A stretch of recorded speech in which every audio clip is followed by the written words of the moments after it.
A minha mãe, sim, foi uma batalhadora. Minha mãe teve 15 filhos.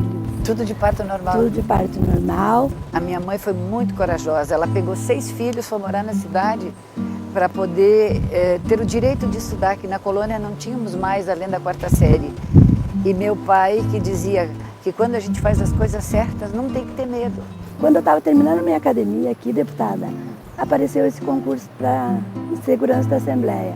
Eu estava quase que sem dinheiro, mas eu fui lá, juntei minhas economias, me inscrevi e meti a cara e estudei. E concorri com 5.000 pessoas, a maioria homens. E nós tinha teste físico, tudo. Eu passei. Então, assim, ó, eu acho que a gente tem que lutar pelo aquilo que a gente quer e acreditar. Entende? E nunca desanimar.